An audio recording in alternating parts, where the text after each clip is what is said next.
Right, this is going to be another episode of Thorin's Big Brains, and my guests for this one are going to be Keire, who's obviously been on a bunch of them, host of EuroLeague, and Nymaera here, who sometimes host of Best Damn League Show. We've actually technically only done one, but he will rotate in again, and obviously is a co-caster of the LPL now, because for whatever reason, far be it from me to know these reasons, I'm a mere mortal. If you actually are like a banging Westerner who has really good command of the English language and really loves European League of Legends, then logically you should have to work your way through up the superior LPL Chinese. Wait a minute, okay, well, I've seen that happen a few times, bizarrely, but okay, that's certainly one way to do it. Here's the thing, one thing I can appreciate, Nymaera, is you are following the classic advice. You know, if the door's closed, come in through the window. You are doing it, you're just trying any way you can, right? Well, especially with casting in the way it is right now, I've got to get something somewhere. Paying rent is something I have to do, and luckily I've got a spot, so I'll take it.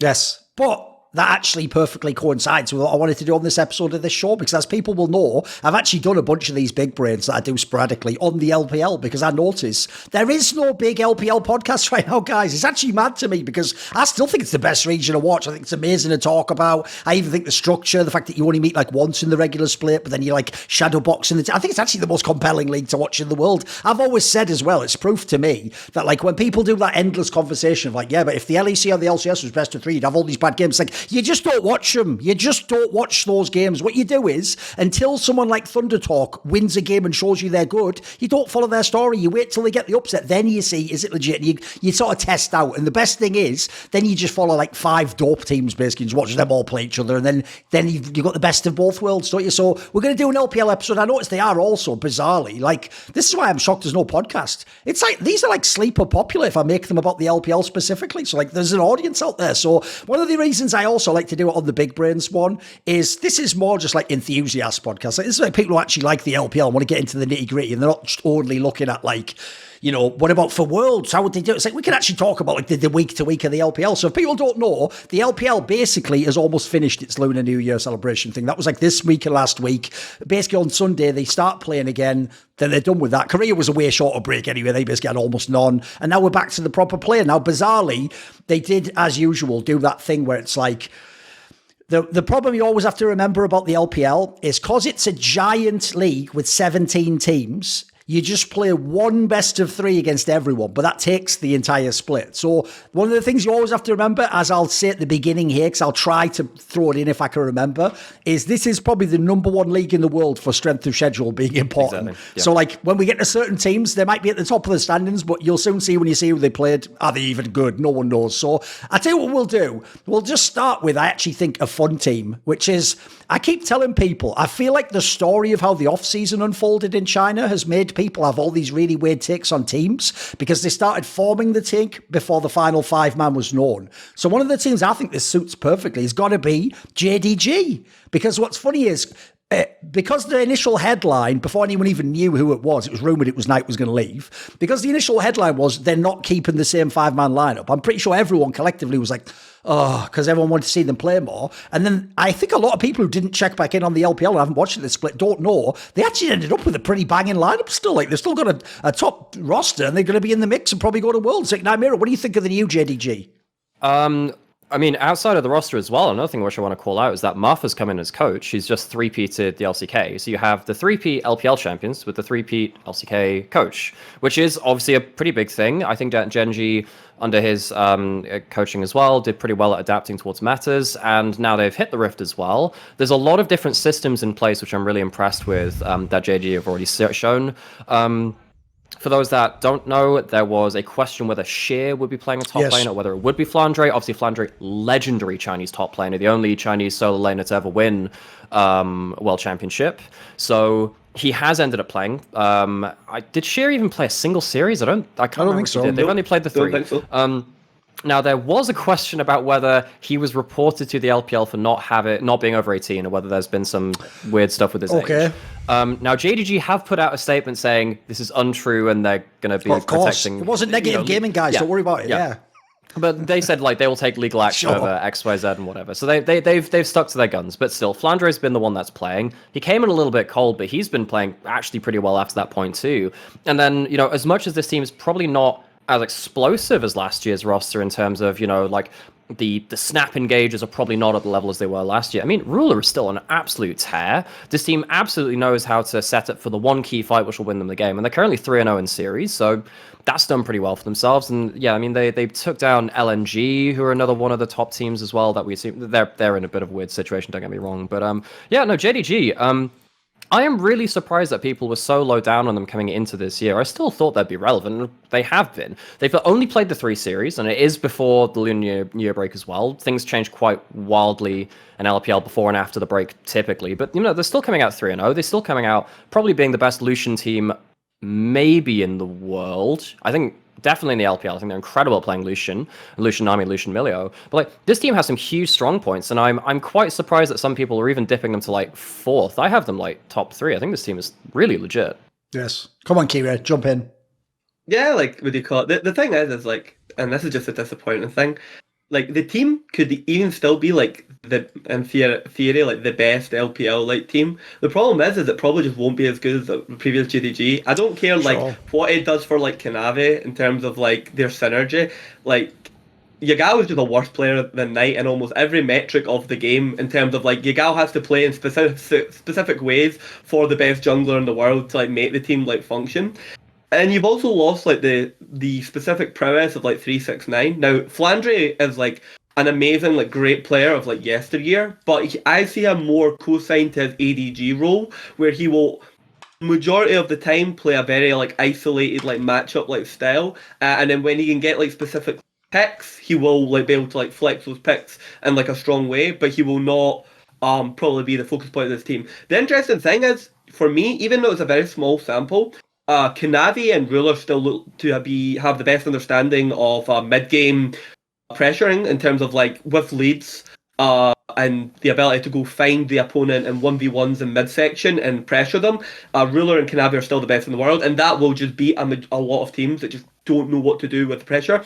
I think NIP is a super skillful team. Photic did not know what to do under that pressure. Photic was just destroyed by Ruler, and he even resulted to the Caitlyn pick twice. Nymaera? Yeah, it was Caitlyn twice. That was a bit weird, actually. I think it probably would have worked out more without the Caitlyn pick, but that just didn't help. They're a team which needs to get their priorities sorted out a little bit. But and once Higuita was in the midsection, every single time Ruler had a chance to use the culling and dash forward on the Lucian, he was taking his head off.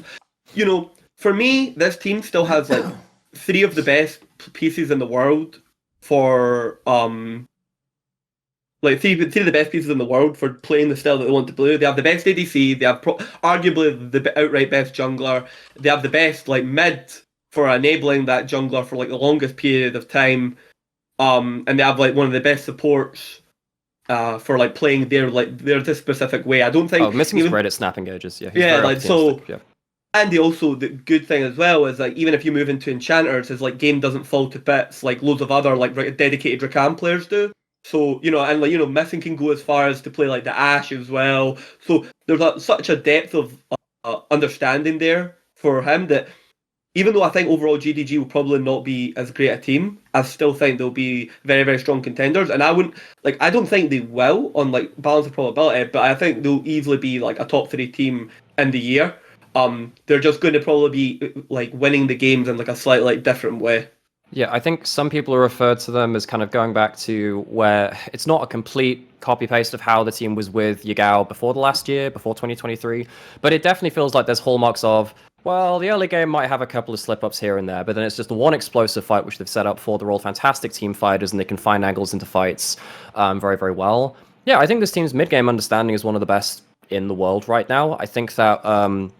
So I made a video on how I felt the specific ways and how the West was failing on Lucian Nami as such a powerful duo that we've seen in LCK and LPL. And if I was going to give a textbook team of how you set up a mid game for the 1 to 2 item spike of the Lucian anywhere in the world, it would actually be JDG. You have, the 3-man unit of Ruler, Missing, and then Kanavi walking into the enemy jungle, putting down a couple of wards, so Ruler knows he can jump forward with impunity. And as you said, against Photic, he didn't know how to play the game.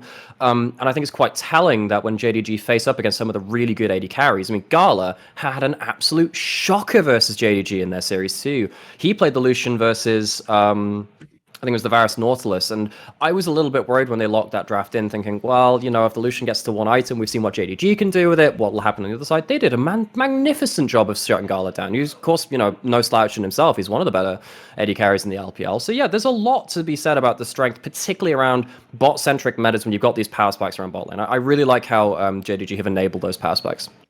Yeah, the thing I actually find most interesting about this team is changing the solo lanes has completely changed the profile of the squad, like you say. Like, I actually think the other reason that essentially, I don't think I ever hit this hard enough when I was saying JDG last year with the best team ever, is the real reason I think they're the best team ever is there were so many games they were just behind in the game and then they would just team fight and win. And it's like, that essentially is like the hardest way to win in League of Legends. Like, that's not the way you would ever choose to build a team. And this JDG is nothing like that. Like, obviously, Yagao's strength is to roam and to do all sorts of shit and help the jungler. And if people don't know, Kanavi is, if he was unleashed last year, he's mega insanely unleashed. He can do whatever he wants, basically. Like, if you want to go watch the LNG, he was fucking smurfing in some of those games. Like, his Xin Zhao is unbelievable when you watch like an LEC Xin Zhao comparison. So if you think about it, right, even though they had to lose the super team, it's not exactly much of a cynical move to go, wait a minute, we have still got the best jungler and best ADC in the world. There's a team here. And in fact, I'd even say if you're going to have a team that is like the best jungler and he's a carry jungler who wants to fucking roam all over the map at will, you probably actually, for him, it's probably better to have solos that are going to sort of cater to him. Whereas the joke is, I actually thought 369 intentionally limited his game for the whole team comp. And then Knights just draft clearly sometimes played for the fucking jungler. So if anything, I actually think this is more like the team where it's just like, look, you might not like the way Worlds ended, but that if Kanavi plays at that, they have no chance. If Kanavi actually is who he is in the LPL, they could be one of the best teams in the world. They could probably win Worlds or Dark Horse. Like, the players that are good are mega. I even think the Flandre one's really interesting because that's just found money. Like, it's pretty obvious to me if you look at the scenario with the Shea guy, they do think he is the next stud and he is supposed to be like the next, like, the shy level fucking prospect. The problem is he has this thing where is it that they can't trust him? Is he not old enough? No one knows yet. And so quite frankly, even when I saw that move, when I saw them announce two people, I was like, wait a minute, there's no way this is actually a Flandre signing, because you know who Flandre is. This is more like we got Flandre just in case. Like a positional coach. Like the rumor going around was that he was like a luxury positional coach, and obviously he stepped into the lineup and he's warmed up. But like, yeah, that was the overwhelming opinion, because we saw Demacia Cup as well with shit. Yes. And it looked great. No, he was mega. Phase. Yeah, he was actually pretty good at that point. Yeah. But like, Flandre was not expected to start, I don't think. Yes.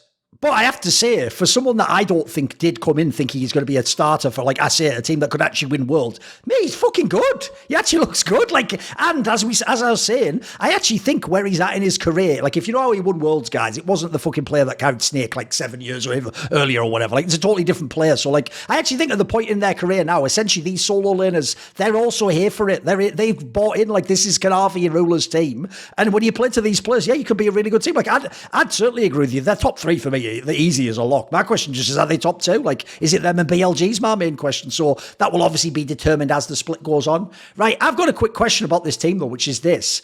Right, we've done a million, because we're all Knight fanboys on this show, right? We've done a million of those ones where we just essentially, like Keire did there, instead of going, Yagao is a multiple-time LPL champion who's been to Worlds, semi-finals a bunch of times and has had actually quite a decorated career. All what Keire did is go, but compared to Knight, he is shit, isn't he? Which is kind of fucked up. So being as you actually, one, your job is actually to do a great job waxing lyrical about good players, but give me the upside of Yagao. What's Yagao really good at, Nymaera? Give me I don't want it to just be negative. What's he really good at?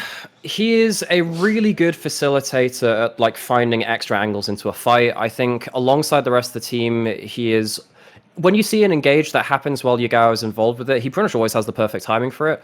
I don't think Yagao is the person you want to be relying on for perfect damage. That's obviously a downfall of him. But if you want him, God, is it too weird to say that he's like the LPL high? Is it weird to say that? Where he's the person who knows when the fight needs to start and he'll all in with it. He's not necessarily going to have the best KDA and the best numbers. I think he's really talented at using globals on stuff like Talir, which has come back into meta recently. I think he's normally pretty good at kind of sitting in the pocket and looking for the big plays. That's typically what you're expecting out of him. And he'll always be the player to drop a wave to make a play happen somewhere else. Like, he's not, I think that's, sometimes younger, flashy mid laners, they'll never drop a wave and they'll end up late to the play. Yagao is pretty much the guy that's always on time for every play. The question is, whether he's going to have the perfect execution of it. That's been a bit thereabouts, but I think what I'd be really interested to see now is if he could kind of recapture some of his previous playoffs forms where he has actually been able to push some of the top mid laners alongside having that perfect timing. You know, he's been a player which, look at MSI last year. He gave Chovy a really hard time in that series. You look at some of the previous playoff series he had. You know, he was bodying, Xiaohu last year in spring. He's given some really good games to Knight in the past too. That's what I'm waiting to see if JDG can kind of like capture that again, because there is a bit of a difference between like Yagao's baseline level and then when he steps up for the big game. Yes. Come on, Keire, then. You must have another angle on this. It's not. The problem is like, it's not that Yagao is like a bad like player. He's not. He's actually like, see if Yagao was to play in like the NA, like as like obviously as a Westerner or like an EU, we would find like a lot like more positives. The problem I always have with like Yagao, right? Okay, is that like there's like an expectation of like what you can be doing with like leads and like resources. I'll give you a good one, okay? Like watch Yagao play something like Jace in the LPL last year. It isn't like Scouts Jace and it ain't like Knights Jace. It's a very like different style of like Jace. And a lot of people just say like different when it's more categorically like bad. The great thing about like Yagao is he lives up to like the adage that I respect of like know thyself. Yagao doesn't try to pretend to be anyone but the player like he is. And on like select picks, he's like one of the best players in the world. So like for example, on like AP LeBlancs, Zoe's, these types of things, he's probably one of the best Zoe players I've ever seen. It's just he has like failures. So like for example, say for a long time now, like laning in like terms of mid lane hasn't been like the most like die-hard like thing. It's actually been somewhat, you could like split it like evenly. If like those things become more and more like apparent or like important, Yagao becomes more and more like of a detriment to like his team. Like, but for this team here, well, like GDG, he's like a good fit because him and Kanavi have historically always worked like very, very well together. The good thing you can say about like Yagao is like he allows you like a flexibility in terms of like playing in terms of like pick order for like draft and stuff. You could hide like jungle like picks behind because Yagao will quite happily blind or like open pick into lots of matchups that like other like mid laners would just say no, I'm not going to like do that because of like XY and counter pick. He'll like blind into it and then Kanavi will get his like jungle counter pick. The other one is like Nymaera was talking about dropping waves, and this was like a JDG strategy of old with when Zoom was on the lineup. Was if you have like accelerated like jungle picks that require like high concentrations of farm, like the Olaf of yesteryears, like the Belveth, stuff like that. Yagao actually allows like jungler to like farm like the wave on his like absence. So I think there's like a lot of things. He has like a very, very good like fit for like the team, and it's not so much that he has like.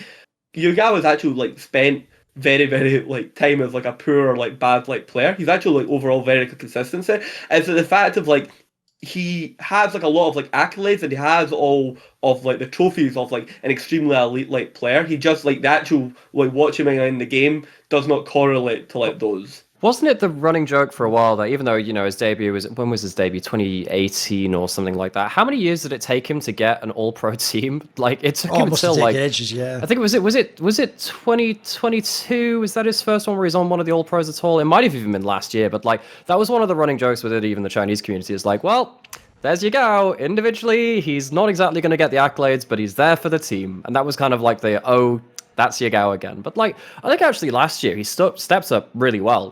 As we said, internationally he had some pretty good games. I think that his champion pool perfectly aligned with what happened last year in terms of like the Annie and the Nico being great engage picks for him. I actually think that's been a skill set that's really come out in mid lane more in the last year or so. Where it's not just being sat there and dealing damage as a mid laner. You can do that, of course you can, with stuff like the Azir and Orianna, sometimes they can do that. But then also, there's a huge contingent of engaging mid laners, where actually you need to be part of the big play and you're the first one into the fray. And I think that actually Yagao is one of the better mid laners at doing that. And that's what's kind of like elevated him from being, a good mid laner to being actually, he is worthy of being on one of the top echelon teams. By the way, I was just looking it up there, and as far as I can tell, at the moment, I've only just got to 2022. It looks like you're right. It looks like it's not until. Let me see if he actually does it in the long summer. time. Did he get there in the summer finally? Let me just double check this one. I want to see if he actually ever made it. He made it onto like the second or third at some point. Right, maybe he's never he did made then. first. But yeah, like, shockingly, when I looked, even in the era where, if people don't know, this is the era when he's going to Worlds every year and he's winning the LPL and he's in the finals all the time. The problem is, like, this is what's brutal. Look, I get normally, if you when you said that initially, I thought it's logical, right? Because if you think about the LPL, you've got fucking Knight, Rookie, Scout, like Doinby, I can keep going, Jiaohu, like, but it's not just that. In the times he's not making it, even 4-4 makes it a couple of times. Little old 4-4, like, mate, that actually implies on some weird level, even though I know, like, they're a popular team, like, maybe people just don't fuck with Yagao in the LPL, and it's bizarre, though, because I have to say, I always thought they were always very charitable to people like Doinby, who had the unique styles of playing, weren't always at the time trying to smash lane to win game. That's actually bizarre. I would have, normally it'd go the other way, you'd think because of how successful JDG is, he'd have automatically got, like, at least, like, a third all team or something. That's wild, mate. That's actually fucking bonkers. Here's like a good one actually for you, and this is like a good example of like one of the good and bad things about like Yagao. Remember me, you, and Jensen were on the show, Thorin, on BLG before Tabi arrived, and all they had was their own players, like, and the assistant coach's ability to figure out the game. Right? They were dog piss. They were not like a good team like whatsoever. But the minute Tabi like showed up and gave them like an idea on like how to like play the game supposedly, and the vision, and like Yagao started executing on that vision consistently over and over again, not giving a hoot, and it resulted in them being like one of the most dominant regular season, like most dominant non-winning. It is the most dominant regular season LPL. That's what I'm saying. 15-1 last season. Yeah. So they were like an unbelievable, like, for a team that like didn't win, they're like one of the best teams to have not won like the LPL, right? Again, the preface of it is like he is like taking step back to like do it as like to enable June, to allow like Elk to play into the game, to allow Ben to carry on like the split push, like isolated 1v1 picks. So I actually think like what's really, really crazy is, even though like a player like Scout or like Rookie probably are like much better than Yagao, if your vision is to enable like Kanavi and for Kanavi to be like your primary best player, Yagao might actually be the best fit, particularly if you're familiar with them inside the org. I'm just like kind of interested in see where Yagao's going to go forward without like you know, like Zoom or like Tabi. Obviously, as Nymaera was saying, they've got Mafa, but they're also one of the teams that's only played 3 games. So they've series, like 3 series, so they've not played like a lot of mega sample, and obviously the marquee matchup, which I think is week 5, where they play BLG. So it'll be interesting to see like moving forward. But like another good thing is like from the way we look at the balance changes in that right now, and the way that the low meta is going, like it does look like it will continually suit Yagao. Like it doesn't look like it's going to like change to be something that's he can't play. So there's that moving forward as well. By the way, I've actually looked it up. His first ever time making All Pro was last summer when, as Nymaera pointed, essentially for him to once make 3rd team All LPL, his team just had to have checks notes, the most dominant split ever. And like, bro, what would he have to take to like be first team? Like, he's never allowed it apparently. Like, when it comes to like LPL to some extent LCK as well. I guess this is kind of like across the board, but like there is a certain level of you favor the flashy players with the one with the big screen. It's like the time honored thing. It's like, oh, who's getting the player of the game in this LCK or LPL series? It was the person who got the triple kill or something like that. Is it really the person who's putting in the legwork, or in terms of setting up the map and looking for these side lane angles, something like that? No, not really, because that's not sexy. And Yagao has had a couple of like quite high profile blunders as well at points. There was like, God, was it the last time he faced Faker at Worlds back in whenever it was, 2022 or whatever, yeah, 2022 like, like he got blasted by him, and like there's been a couple of high profile series where he's just gotten blown out. But yeah, the sad thing is that I think that's kind of overshadowed the actual legwork which this guy does. Like he consistently is bringing a lot of value to the teams that he's on, especially from last year as well. So yeah, actually, that's a good point he makes there, Keire. And as recently as 2022, Yagao was getting wrecked by Faker. So obviously, I mean, that is unacceptable. I agree. So right, whatever. Let's move on. What we'll do now is, rather than tease everyone, let's get all the BLG thoughts out now, instead of, because we're going to be referred to them a million times with every other team otherwise. So let's do it right now. Nymaera, start me out here. Like, I think people actually, again, this is how I know the JDG news like dominated too much of the discourse, is because it's like as soon as this move was announced, like Knight is actually coming to BLG and they're keeping these other players. I remember being like, look, I'm a bit out on the, obviously I love the JDG, I'm sad at that, but like, this is almost like the next best thing you could give me. Like, this looks like a super team in itself. This looks fucking amazing. So, like, I was hyped from day one on this one, and quite frankly, everything I've seen's only made it, they've only gotten better as they played each series, it feels like. What do you think? This is the team which has absolutely adapted to the meta the best, as well as having probably definitely the best roster on paper too. They don't have Tabi anymore, so he's not the coach, which was a worry of mine in terms of what happens if the meta flips a lot. The map's changing a lot, the items are changing, what's happening with, all of the weird stuff. They have absolutely taken to the meta with Storm. I think they are the best early game team in the world right now. If you look at the way that they use winning waves in bot and mid lane for the first 3 levels, get into the enemy jungle and just mess with either dives or messing with the enemy jungler. Well, God, it was the first game they even played against Top Esports, first game in. And by the way, I think Top Esports might also be like a top 3 roster, by the way. Yeah. They dismantled them. Shun walks in as a brand, brand jungle, which is something which has come to priority. They popped it off straight out the door, invades into a Xin Zhao, invades one of the best early game junglers in the game because they have dominant bot lane. And Knight really slots well into this playstyle where, Keire, something which you've talked about a lot in regards to, Knight will always trade his HP for an early shove if he can. Like, this guy will always get that done. Will he die for it sometimes? Yes. He will. But he's really, really good at wrangling wave control very early on and using that to then go support whatever's happening on the map. Now, the fact that Elk and On also get to fist fight you early on too and do this is just absolute gold dust for what's happening in this team. One of the things which... God, I can't remember who it was in interviews. It was a player saying this in interviews last year where they were saying, look, BLG are a really hard team to face because you know that regardless of the draft, every single lane is going to play like psychopaths. They're going to play super, super aggressively, regardless of the matchup, and then they're going to try and get every percentage out of that. Is it high risk? Yes, sometimes they will get blown out and the lane will start to fall apart. I think even Bin's had 1 or 2 games where he's kind of like been into an awkward counter pick and he's died. Did he play against I think he played against a Darius one game. Yep. And he got a bit blown out there as the Udyr, and that was a bit awkward. But like the fact that Knight is now playing this style as one of the more mechanically competent players, ever to play his goddamn role. Is he a laning specialist? No, I wouldn't say that's necessarily where he works out, but he's an incredible snowball player and very, very good at finding openings in the early game after a gap in the armor has been shown, after you've been shoving your lanes in. Shun is also probably the best jungler in the LPL at using early pushing lanes too. So everything is aligning for this team. And the fact that bot lane still has a massive handle on what they're doing in the bot lane picks too, they've got incredible mastery over the current laning dominant picks in bot side. Like, this team is so fun to watch, and they've got a complete understanding of how they want to play it. I guess the one criticism I've got is that you're kind of not really using Bin at all. Bin's just there playing like Cassante and Udyr. There was like one game where he was... What was the game where he was like 0-0-0 at 20 minutes? No, just poor guy. We know how good a carry Bin is.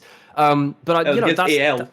Against Anyone's Legend. And they had already won the game. There was 12 kills bot lane, and he was 0-0-0. Yeah, so there's maybe some arguments there about, well, okay, maybe they just have to like pull that out later when the meta changes, and maybe there'll be drafts for that. But like, this team feels very much like a BLG or well, I guess more like JDG of last year, but they can play through any lane if they want to. They have the tools to do so. I guess the one other caveat I bring up is the games versus LNG. I don't really want to see Knight put on Karma duty. I get that it's a strong pick, just don't do that again. But like, this team is so exciting, and they are poised to be the best team in the LPL until, I don't know, we'll see what happens with JDG. I don't expect them to beat BLG, but upsets happen. But yeah, BLG right now they very much look like the best team in the LPL. Come on then.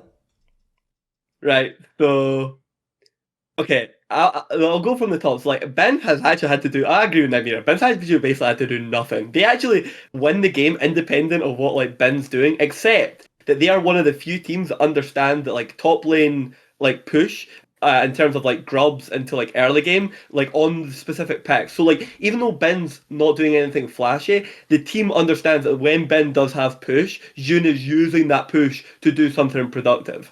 I don't actually think Jun's the best jungler in the LPL. He still has like flaws in terms of aggressive, when being aggressive and moving forward and doing like productive plays like that, I think he is very, very good. I think he's like world's level. But on like defensive and like setups and stuff for like the team up for objectives, I still think there's like key weaknesses there.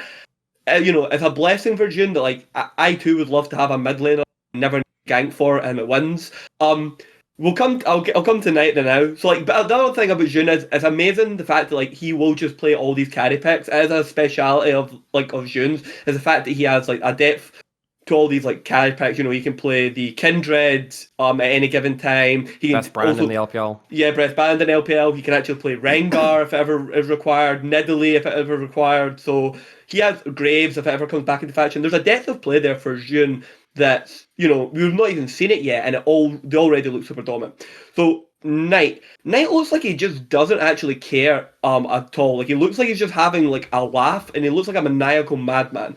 He is like death pushing every single lane that he is in, and not caring whether or not he like dies or not. It's the most reckless I've ever seen Knight play in my entire life. There's like no control, like no like concern for like his like well-being whatsoever. And I think that's like something that like if he continues to do it, will actually end up getting like punished. Talk to Nymaera about this. Knight has this weird property where if people opt to attempt to win the game through mid 2v1 or mid 2v2, it almost never works against Knight. Even if Knight's like 0-3 or like 1-3, or you're killing him a bunch of times and you put him behind, it never actually correlates to a game win. It's a very strange like property. I don't know why it is. I think I've not been able to like put like a science to it. It's just a pattern that I've noticed over a long period of like time. Some of the Nico games are quite easy to tell, just because even if you put him behind, he kind of backs himself to make a big play just with the base kit, even if you don't have a ton of items on top of it. There's some games like that at least. Yeah, like Nico and Annie, I can understand because functionally, even if you're lots of goal behind, you CC a large, like a backline target and you kill them, and that gets you back into the game. Or Ari, you land key charms. Like I can see it on those. So it's very, very like strange. I think he's playing amazingly well, and it's like in his like team fights and with gold leads, he still looks like the best player in the world. But what do you call it? Like it is like his laning is like extremely reckless. It is very funny. I remember me and you were talking about this, Thorin, about like Knight. We're on to a complete new series of like picks, and Knight's going to be like the best player in the world on them. We have now went full circle. Corki is once again meta. Like if anyone wants to give Knight Corki, like you think Silas was bad, guys? Like I watched 2018 and 2019. Like give Knight Corki at your own detriment. For the record, I hate LPL Corki. This champion is just not working in this region right now. Like Rookie's had a couple of games on it, but like I'm giving out like special Corki passes to players, and I've given it to like 2 people tops right now. I think Knight's like one of the best Corkis I've ever seen. We'll see. It's the bot lane that I think is really came into its own on BLG. If I could give anyone props, it's this bot lane. This bot lane has played so fantastic. I actually can't believe how well they are playing. In particular, and I was guessing. What's that? And I'm guessing it's a revelation. There's a reason this guy was a meme on the old team. Like, yeah, he's definitely held up. Put it this way, like in terms of like when I watched them in like Demacia Cup and going into the LPL, I could not believe how much better mechanically it was in terms of like just his ability to press the buttons. It was like a different player to Worlds. His understanding of like lane and what they're doing with like June looks like so coordinated and so planned, and you didn't see this on the previous lineup. I think Elk looks to be like one of the best like ADCs in like the region. He's so good at like front running right now, particularly on like the Lucian picks and stuff like that. Very, very impressive. The team is very bot centric, and Knight is going bot lane a lot to fight these 4v4 skirmishes that based on their picks they are based to win. Right now in the LPL, they've played the most games and beaten the most of like the like other good like teams. And the fashion in which they are like beating people is not even like funny. They don't quite have that GDG thing where any game it looks like they could come back into. Sometimes their team fighting can be a little bit disconnected, or the location of their team fights aren't as good. But the way they front run from like lanes, it's like either you stop the avalanche or the game's over. Like they're almost every game is like mathematically over at like 10 minutes. Well, they had also like one of the best mid lane dives somehow one of the best mid lane dives I've ever seen kind of picked up. Where they try and dive mid lane with like a Jarvan, like they end up both getting out on a single tower shot, and then also killing the enemy jungler when he walks up to them, despite both them being on under like 100 HP. Like, and then if you give them an option, they just explode the game. It's unreal the angles that they see. Oh yeah, like they really are like impressive, and that was the thing. Like, I seen Tabi walked away from the team, and then in an interview he said he wanted to coach Knight to win Worlds, but then wasn't on BLG. And I was just like so perplexed because obviously there was like no reason given for why Tabi wasn't on the team. Like, but I don't know. Like, yeah, because Hom left because he had a kid. I don't know. I think if we ever like heard the reason for Tabi. Yeah. And so like I read that, but then I'm looking at this team and I can't believe for a new group of players from like the Demacia Cup to the LPL how coordinated they are. It's like impossible levels of like coordination of how well Knight, June, and the bot lane are all playing together. It's really, really impressive. And I'll actually echo what Nymaera said as well. The other reason I actually think for real, like when I saw this team made, I actually did just sort of think, basically, unless that Gen G team completely smurfs, this is the best team in the world. Like, this is going to be the team I'm probably going to pick to win Worlds as BLG. It's for exactly the reason you said, Nymaera, which is they haven't even needed to actually have the carry top laner, but they've got the best carry top laner in the world sitting there, just basically like, can I play the game? Like, the joke is he is almost bored, like just sitting there, like having the game be won without him. So like, if it ever pivots to a hard fucking, like a bit like what Worlds was last year, where everyone was playing all the fucking crazy, they'll be right at home. If anything, they'll just snap straight into that. I think they'll be awesome. Because actually, that's the thing. If you notice, this is why this kind of not only is a super team, but it's even working out like one. If you notice, if you go through all the players, everyone's looking better. Pretty much everyone looks better, with the exception of Ben because he hasn't had to play. But like everyone else actually potentially leveled up or sort of shored up a weakness or something. They've gotten on the same page. There's another thing. This looked like a banger roster on paper. Man, in the server, it works even better. Who the hell would know that these matchups were what you needed? Yeah, it's incredible. And there's a couple of other like caveats on here as well, like positive ones, as extra considerations, which is, they beat JDG at Demacia Cup, and most Demacia Cups have a huge asterisk on them. And this one had an asterisk because it wasn't Kanavi playing. Yes. Like, there's a couple of monkeys that managed to get off the back because Elk had never beaten Ruler in a series before, did that in Demacia. You've got like obviously Knight ending up like being integrated into the team that way too, which is like a decent run of games with effectively full roster for them to go through that too. And yeah, I think that allowed them to get like a really good deal of confidence, because if you have that, like other Demacia Cups in the past didn't need you to have full rosters for LPL teams for and this year. And the timing just means people often hadn't signed the players anyway, right? It was usually in the middle of the off season, yeah. So what they did this time is said that if you went to World, you don't need your full roster. So basically, gave like the teams which are playing the off season, like they had to still play like 3 out of the 5 or something. But like they still had to, they had a bit of an allowance. But this Demacia Cup is like one of the best ones you'll ever see, because most of the teams are actually putting decent rosters on the field instead of like full rookie rosters and stuff like that. And then also a thing which could have really worked against them in regards to like how quickly things were going to come off of the starting line.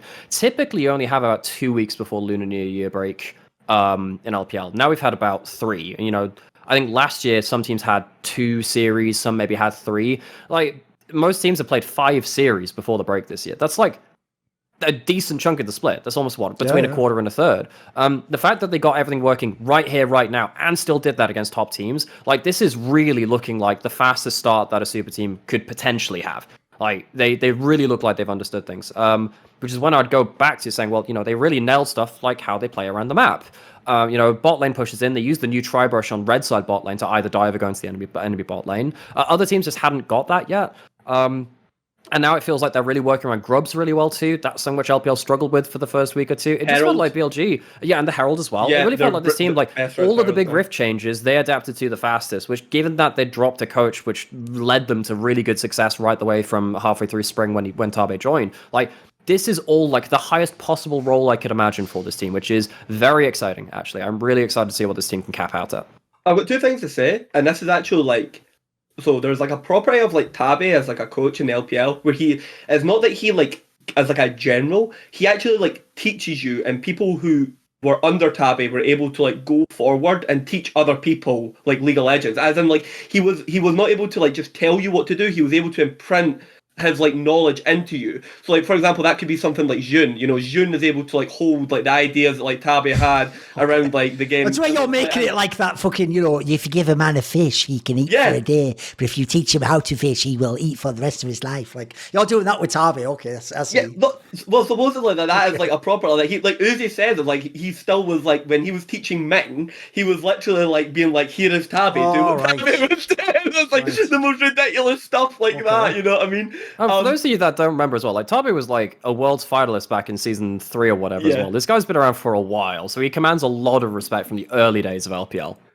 Another thing is, and I caveated it last time with you, Thorin, and I'll say it again. If you stick these players, like, you know, Ben and Knight as your solo laners on the team, the same way as if you have Knight and Ruler, I'll say it again. If you don't win everything, the year is actually like a failure. Like, I'm not saying it to be hyperbolic. Like, JDG last year did, as good as it was, they did fall short. Like, they didn't win everything because it was within their grasp. I hold BLG to the same standard because I hold Knight and Ben to those standards. If you stick 2 players of this caliber on the same team, like you really have got to just start winning like everything, or you have to start asking questions. You know what I mean? If you're not making finals, like something's went wrong. So you know what I mean? They're my favourites to win this tournament, like, you know, LPL, then go to MSI, and then we'll reevaluate from there. But they genuinely should be like going.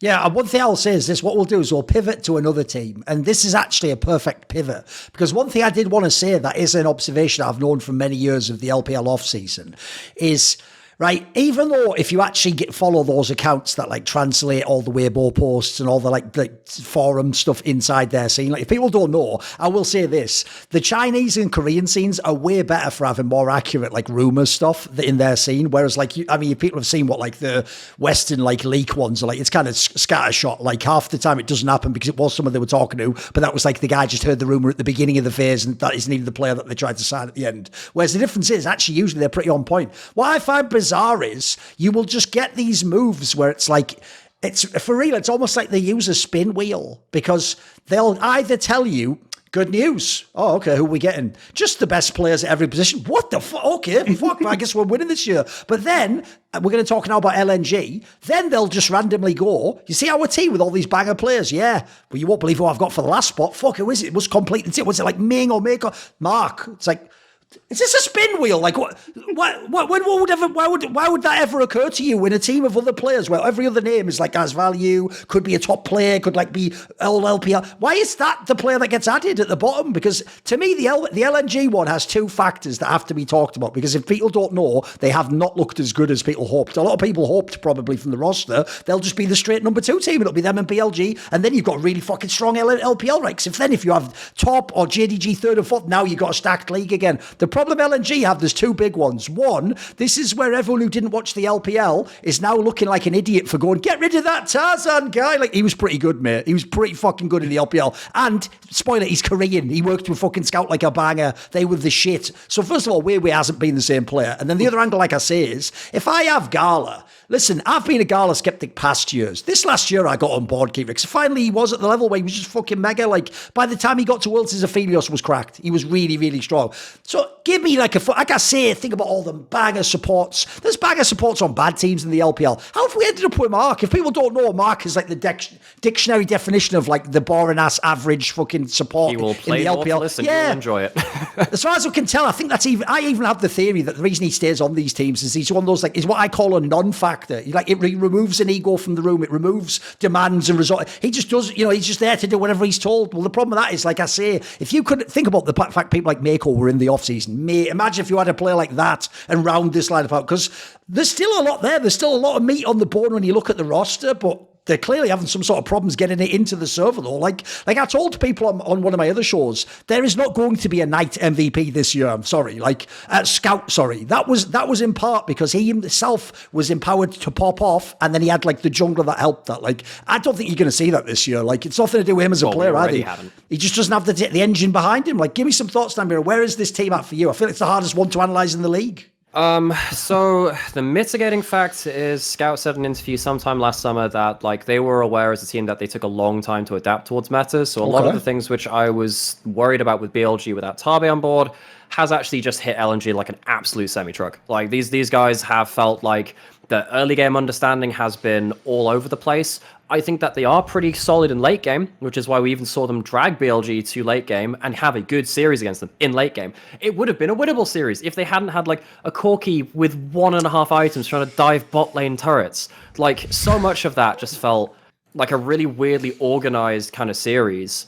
And I think part of that is when you've got Weiwei instead of someone like Tarzan. Tarzan was really a flag bearer. This guy would make the early game plans alongside Scout, and it felt like Scout would have early game plans with his laning phase to say, I'm going to crash on wave 3 and we're going to do X, Y, Z in jungle. And they do that stuff with like Maokai Jace, where Jace could fire a Shock Blast over the walls, the Maokai could get good advantage. Stuff like the Sejuani would work with that too. This team does not have nearly the same early game direction that they had last year. And don't get me wrong, they wouldn't always have the most explosive early games last year, but they would have a plan. Now it feels like they're just throwing stuff at it, and when it doesn't work out, they're like, well, oh shit, we've got to stall. We're just going to stall until Corky's got 3 items, or Oriana's got 1,000,000 items, and maybe it'll work out at this point. I haven't mentioned Mark at this point, because obviously he's not really been a factor in the early game, which is a problem in itself. I think that the positive of having someone like Hung last year in support role was that he wasn't going to be the person to start the play, but he'd follow the play damn well. There was he'd be able to follow. Hang? I don't. He did a first. I'm hearing of Nymaera. Yeah. So the positives there, especially in regards to Mark. Okay, if we're going to put them at least like exactly. in You've got to contrast. Yeah. Because by the way, the joke is, it's like that was the 2. Be careful what you wish for. Anyone who's an international fan went, get rid of Tarzan and Hung, and it's like but wait, finish that sentence. Say who they asked to get in response. Like it can't be like fucking Jack Troll walks in, can it? Like, you know what I mean? Like. God, that just reminds me of Hashani's career after his man, what a player. But someone like Hung was never going to be a person to really successfully start plays, but if he had something with long range follow up like a Leona or a Rakan, he could follow up really well with that. And that worked very well with Tarzan making a plan and saying this is what we're going to do, and Scout obviously having a big leading role in that too. And one of the big things we saw at Worlds was Tarzan fall off a cliff. And that meant that Hung then had to be the person starting the plays, which wasn't his strength, and he looked really, really bad doing that. So because it exposed a really key weakness in that player. Mark playing stuff like the Leona and the Nautilus, like, he will start plays more than Hung, but I just don't think he's got nearly the same connection with the team and the ability to follow up on the same kind of plays, which means that particularly in early game, this team is lacking that precision which they had last year. And again, I know that LNG were not the most explosive early game team, and they wouldn't always get big leads and stuff, but when they did make plays, they're actually pretty well considered and pretty precise in the way they executed them. This team is really going to have to dial in now, because I wasn't even particularly impressed with how they played against Weibo. They won that series, but when they've been winning, it's been stalling out to as long as they possibly can, getting 1,000,000 items and then getting a big play. Like, that's not going to be feasible across the entire year. So, but I just I'll go like from the start. So we got Zika, you know what I mean? Now it turns out Thorin players' trajectories don't just keep doing that. Like funny, weird. I did try telling that local guy that a long time ago, but who knew? I know. I literally warned everyone from watching like Summer, but I like to try and explain to people, like players do not just keep going up in like straight lines. But like the thing is, Zika's like fine in terms of like the actual way that like the team wants to play. The games aren't actually set up for Zika to be like carrying, so I could be more sympathetic to him. Weiwei is like a headless chicken right now. He really is struggling to like coordinate with a Scout. And he's got the problem that rookie JJ had, where when Mako wasn't on primary engaged, JJ would struggle to follow up. And I feel like Weiwei is just extremely ineffectual on this team. This is like one of the mismatches of like a team identity to like what you want your players actually to be doing. Weiwei is not really ever been, outside of like his like Poppy, has very rarely ever spent time as like a very good like primary engaged player. He was more of like a bully bruiser like jungle person. You give him like specific jungle counter packs and he like annoys the enemy team jungler. The player I could always like talk about him is like EU Xerxes, where he would like track the enemy jungler and just kind of like pin him down and stop them from affecting the lanes, rather than him himself being able to affect the lanes. I think Scout's had like a drop in form. I don't think Scout's been as the player he was like of yesteryears, and one of like Scout's like best qualities is when he was in like struggling matchups or when he was in like worse form, he was able to like bring resources to mid lane to then like set up for plays. You know, him and Tarzan, or in the past him and like Mako with like JJ. And he's not been really to do that because of like how disconnected he is with like his players. I'll skip Gala now. I don't know if you know, like, so Gala and Mark I think are friends, because Mark was his support on Xeno Dragons and Dominus before Gala became famous and went to RNG. So I think they actually like know each other. They came up through the LPL before the LPL Tier 2 before LDL became a thing. So they played like a long time. LSPL or whatever. It was, LSPL, like yeah. that, yeah. So they played like a long time together. They played, I think, 2 years. They played for 2.5 years, I think, closer to 3 years before they became pro.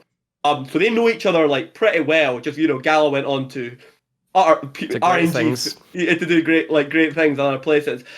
Yeah, I think I agree though with your Mark comment. I was just giving context to why he might be here. He has a very inconsequential support. He just seems to be able to find himself next to the best or one of the best people. Some of the best ADCs in the league, and just coast alongside them and be told what to do. He might, the meme is he might be a great listener. I don't know. I think he's the most mediocre of all players. Gala has not been good. This is what I love about Chinese fans, and other Chinese fans trying to excuse their star player behaviour. The Chinese fans will create videos and post them where that dude counted how many times Gala auto-attacked on Draven. Okay. And the Draven game, he auto-attacked 17 times the entire game. And so I thought it was 28. I thought it was 28. Oh yeah, 28, whatever, yeah. So what, you know what I mean? That's the type of thing that I do really appreciate about that fan base, that they are just that unwell that they will do. That's the ultimate bringing receipts, actually. It's your champion, you're telling me that only does damage through their auto attacks. Auto attack champions, how many times with a lead? Oh, yeah. Only 28. Is that what happened? And then that was the Uzi fan club, and then the Wei Zhao fan club, they responded with their own video, and it was how many axes they dropped in the game. So Gala was getting it from either end. So the one thing I would like people to really point out here is, and I'm not joking when I say this, LNG have been blessed with Crescent's presence, the coach, who may be the worst coach in the entirety of Chinese League of Legends history. It's the old JDG coach, if people don't know. No, Top Esports. Oh, Top Esports, sorry, yes. Yeah. He was the guy that created the all 5 people go mid and hope to God you hit skill shots tactic that was Top Esports macro. Pick Silas on counter pick and pray to God it carries the game. This guy is, I don't know, he's something else. He has some of the worst drafting of any person supposedly responsible for drafts I've ever seen. And I do have sympathy for them because, he's now going to be in control of that team. So I think it's going to be really hard to, get themselves out of the hole because they do look so uncoordinated, and the pieces that bring coordination to the team look like they're on completely different plays.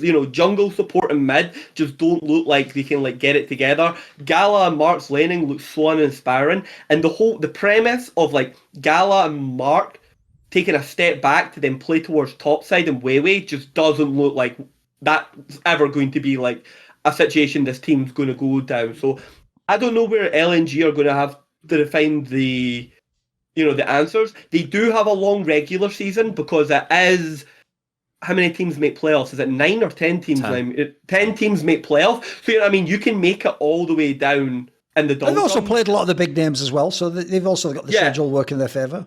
But so the good thing I can say about them is that they're they're one of the bad teams in terms of of what you would say about the good teams, and they've got strong player strength moving forward.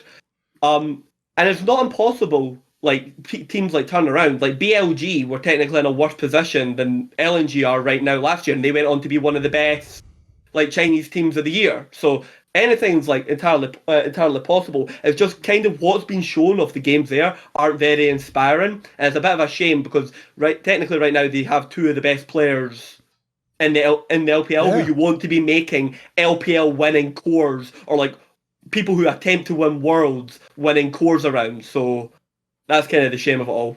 The main problem for me is basically I think this lineup are frauds. I actually don't think this lineup is going to work. Quite frankly, it looks like this team won't go to Worlds. They won't even be in the mix to win the title, which is sad because I agree. I think if you have a team that has Scout and Gala, right, we'll cook them with gas. What else have we got then? Oh, then here's the problem. I agree with what you said earlier, by the way, even though you made it a bit too subtle. The Zika thing was a temporary spike on a graph, guys. It looked dope because it was the LPL playoffs, but he wasn't even as good in the Worlds, and he isn't. Here's the problem. He hasn't been Like it's like I said earlier, the real joke is that's how I know if you actually watch the LPL. If when I mentioned the EDG top lane Ali, if you were like, who? Then you don't tell me about top lane. Like, don't tell me just because you saw like that 3-2 series of LNG. Like, no, it's Zeke. He's the best top. He was never the best top laner anyway. He just had a really awesome playoffs. That was it. So funny you mentioned that. In spring last year, I absolutely dunked on Zika because I thought that he was gatekeeping LNG from being a top team. Right. As soon as he came up against Shanji and OMG, like he got wrecked. And it took until summer and summer playoffs for him to actually stabilize because it felt like LNG, they'd have some really good moments when because I mean, at that point, Zuck was basically playing a couple of different champions, basically only Renekton and Jax being his like real powerful ones. But it felt like when he came up against like the real powerhouses of top lane, particularly in spring, like Zuka just couldn't get it done. When he was against, Shanji, who was kind of like going up into the upper echelon of top tier top laners of LPL, when he was against 369 and Bin and Ala, like this guy just was not getting it done. So yeah, I mean, there was a point where, people came into last year thinking, well, he was the biggest buyout of the off season because of his time in IG being very impressive for that level. But yeah, this guy, he always had those some worries for me, really, because this guy like really was losing them a lot of very high profile matches in the same, but like he's like, it's not to the same degree as someone like Wayward who did this at a very high profile level, sure, like completely tanking whatever top Esports did like at the end of last year. But like Zuko, like he was a problem for a while, folks. Like particularly in spring, like I was sat there thinking this guy is stopping them from being a top team. Luckily he did recover, but like if we're going back to that level, like LNG, they're in even worse position now. So. Yes. So already that name doesn't actually work like you think on paper. And then the biggest fraudulent name of all is, of course, we're like my joke here is Keire. I guess what I've actually found out now is whoever runs fucking LNG doesn't watch the LPL. They just watch Worlds. Because this looks like some bozo went, that's Hazard guy. Shit, get rid of him. Wait a minute, this Wayward guy was in the final of Worlds. Get him in the team. It's like, I don't know why you've done that, because as they alluded to, it's probably the most like inappropriate jungler to play with fucking Scout you could ever get, because like this guy is like, right, they had a controlled early game like we were talking about before. This guy's just mega aggro, just ints, quite frankly. And for someone who's that aggro, it doesn't look like he has a great read and like feel for the game and intuition. So I think for real, like it's just because he was in the World's Finals, his name has some sort of stock that it just should not have. I mean, we were talking earlier about that Yagao thing. Like there's so many junglers in the LPL that can like all LPL talent. You don't need this. I don't know why this player's here. So, and then on the Mark one, I actually looked it up since you mentioned that. Holy moly, is this guy boosted? Have you seen the ADCs he has had in his... Yeah. So he started with Gala, then he had Kramer, if people don't know that Korean one who was like a lunatic who just went for... Then he had fucking, what's his name? He had aiming recently at 1.2, the KT one. He obviously had Jackalove for a bunch of years when Jackalove was also peaking. Like, these are like the stud young mega mechanical ADCs that, like, again, you would just, the first thing you'd do if you have these guys is pair them with like a Ming or something like that and be like, hey, let's fucking tear the world up. Instead, it's like you've just put like fucking... Like you put the little like stabilizer wheels on the edge of a fucking sick bike. It's like you got a Harley Davidson, you put stabilizers on the side. Why have you done that? Like, why not power it up in this analogy and put like an extra engine on or some fucking NOS or something? Like that's wild. I can't actually believe his resume, mate. Like if it wasn't like that, at this point, the joke is like, what relation is he to an owner of IG or something? You know, how to get in these teams? Like, this is one of those ones again where you wonder how have you gotten it? You have the most charmed life of all time. Like this is insane. This one. And then now you just get to have Gala. Like, why? Wait, yeah, but we used to play together years ago. Yeah, in the meantime, he's been really good. You've done fuck all, mate. Again, you've just been sat next to people who are really good going, shit, that looks dope. And they're like, yeah, keep shutting the fuck up, right? And I don't know, do you know what this guy's role is? Because I think that's just a bomber. Because like I say, I actually agree with you, Keire. Here's what will happen at the end of this year. People like Gala and Knight will have, Scout will have to just go, do I rethink my, do I go to another team? Can you get play? Because this just doesn't look like it's it, guys. Like, it's not even just like, oh, it's just the first game. It's like, it's looked bad. And by the way, on the Wayward one, if people haven't seen it, like in the only series he's played against the top teams, he got fucking mega gapped by Kanavi and he got booty blasted by fucking Jun in a game. Like this guy, like it's not gonna work. It's not gonna work. So unfortunately, as well, everyone will know this. I always do give it up when I'm a fan of someone like Scout. Sorry, it's Knight and Scout I do my head in today. Scout. The problem I have with him as a player is, he obviously isn't like a lunatic, so you can't expect like, oh, I can put bad players on his team and he'll just carry. Like, I think that is the biggest mistake of last year that people are going to make. They are going to think he 1v9'd. He didn't 1v9. His team had to play for him still. They had to draft correctly. They had to have the jungler pick. But once you do load the resources into him and set him up, then he can carry a fucking game. That's why I do think he is a mega player. But it's not. This is like a Larson type player. Like, they're not going to actually 1v9 the game and just take chances and go for crazy solo kills. Like, if the team's not good enough, they can't be the number one team. You know, they can't. Going back to Weiwei very briefly, I think the best series to go find examples of how this guy plays, just watch the entirety of the Weibo Top Esports regional finals series, because you see the best of Weiwei, where like he gets Poppy and he's like getting level 2-3 invade solo kills onto Tien or whatever, and then you have other games where he's like on a rel and completely ints his ass off, and he's had a couple of games like this, and I get that in that particular Weibo lineup he came in to replace Karsa, who really just was not working for that team, and he was really good for that Weibo team as kind of like the player which could be on call and be the early game gremlin that could stop the enemy laners from getting ahead from ganks and stuff like that. But yeah, I think like that's the identity of that team. That wasn't the controlled, slow burn team that LNG could make one big play and then start choking out the game. I do think LNG have some really good mid game understanding. I think that the one thing which I keep referring back to them is that if you want to know how to get ahead on a mid lane Azir or something like that, watch how Scout plays one item Nash's Tooth Azir. He gets every single plate gold or like outer turret gold that he can possibly get in side lanes, and he's really good at getting to those towers at the right timing where he can free hit towers, stuff like that.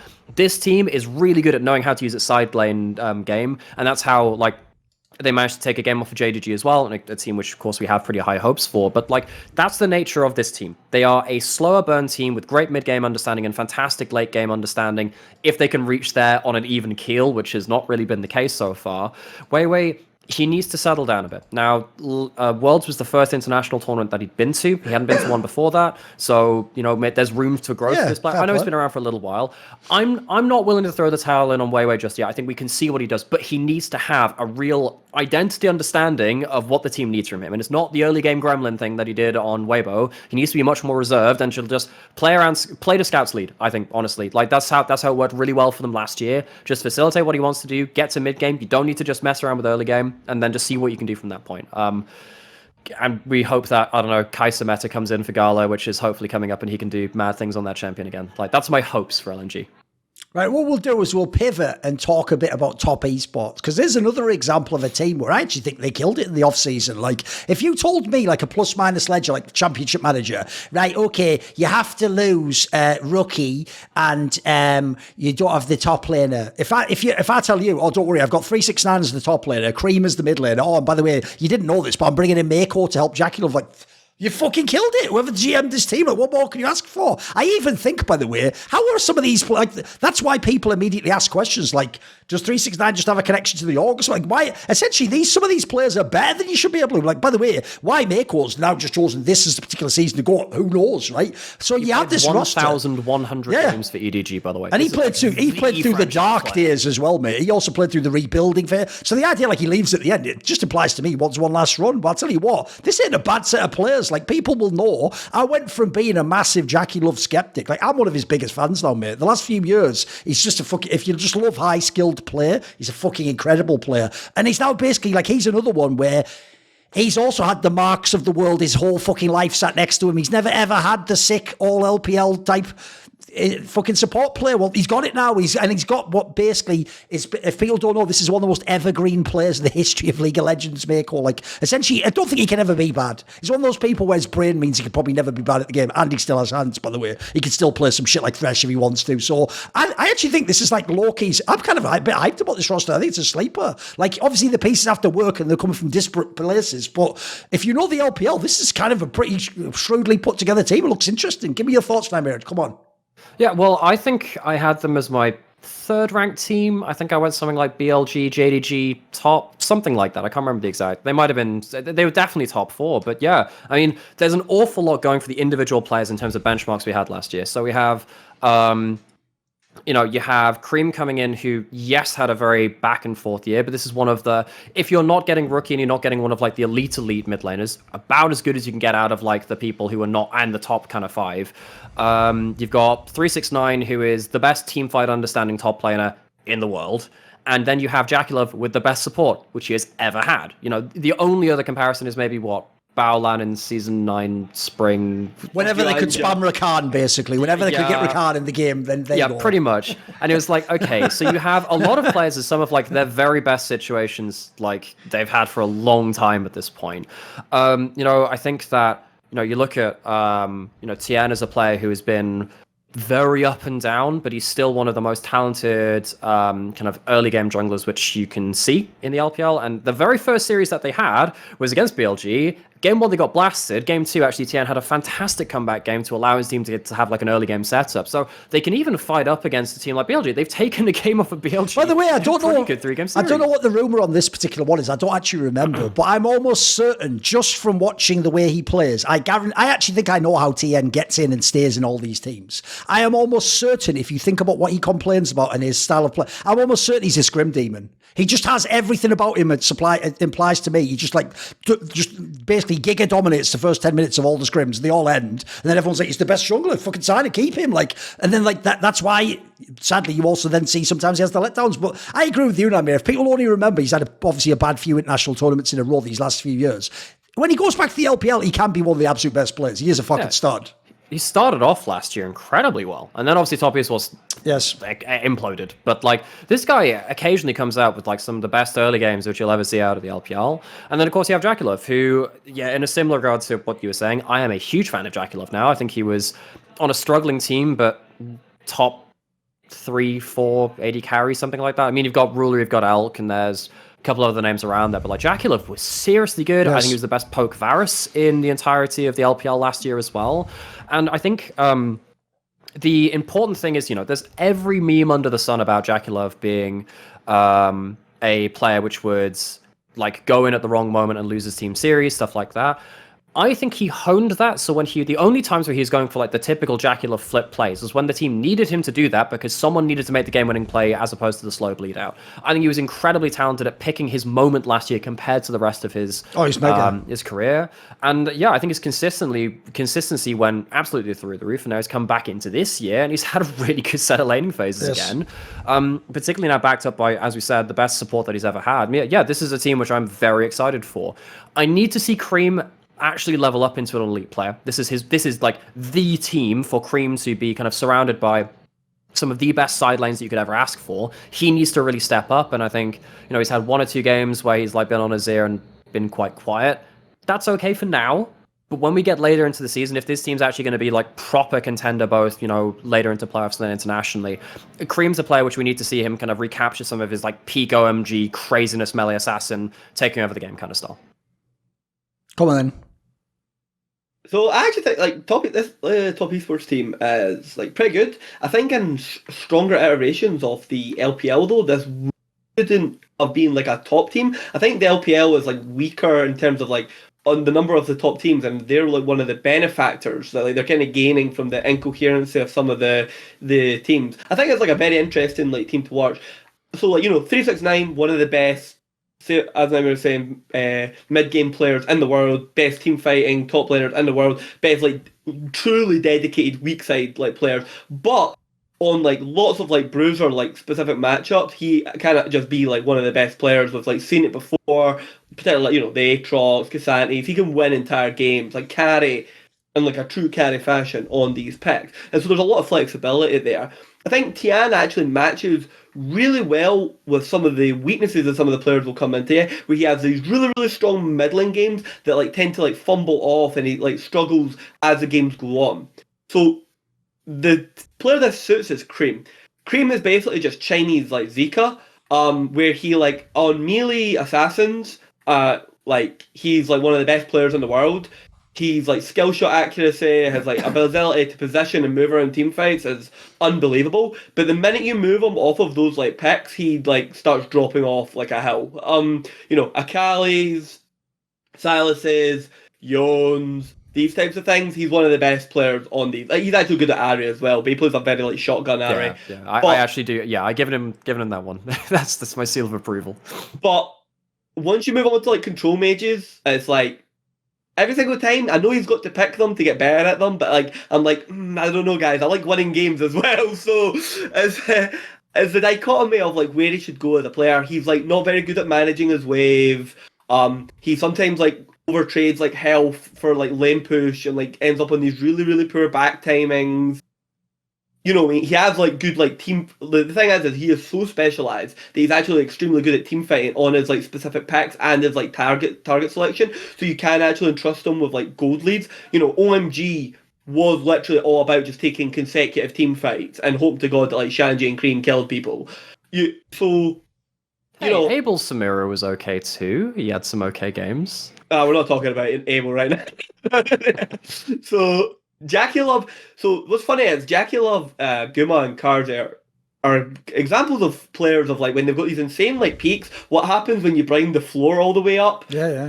And so now we now know where like the floors of these players came all the way up, and it's now just like very, very high, very consistent high tempo like gameplay. Like POV, like Jackie Love POVs are still some of the most sought out ones on like the LPL. They're very impressive. If you ever watch it, his mechanics are insane. They're unbelievable. Yeah. And so now, and it's really interesting. You know, you're now pairing him up with Mako, who might be in like the twilight years of his career. But for someone that's there, I don't, like you were saying, Thorin, I don't think it's like hands have like fallen off. I think they will be actually like very, very good together. It's just, I think it will take a long time for the coaching staff and Mako to get the players on the team to play his very controlled, like slow style that he likes to play on like ADG. Well, I'm supposing that he likes to play it, but because he was on all those fucking ADG teams that played like that. So either he'll need to adapt to how like Cream and Jackie Love want to, you know, go forward and pick lots of like fights and skirmishes, or they'll need to like slow down the tempo. The one thing that is like a little bit of a concern, I don't know about you, Nymaera, is I haven't actually seen like Tian really unlocking Mako like much to go and do like productive like things as such in terms of like a jungle and support and like going and affecting like other lanes. Like I can't even think of like Mako even focusing a lot on. Well, I think it's partly because 2v2 has been such a critical part of a lot of these series. Against BLG, it was the very first series. It was just whoever wins the first 3 levels of the game is like completely just open things up. They did manage to win one of those early lanes, and I think Jackie Love and Mako had a really good game on. I think it was a Calista Renata they had in the game too, which was really, really impressive from them, or at least it was in one of the games that they had.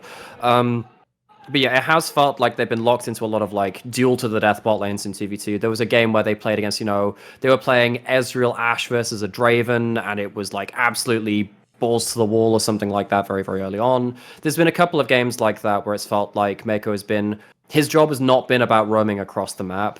He's had like 1 or 2 Nautilus games where he's been something like that. But yeah, I guess that's something you could point out and just say, hey, what's going to happen with Mako actually impacting the map as opposed to just kind of putting things on rails and just trying to play through 2v2.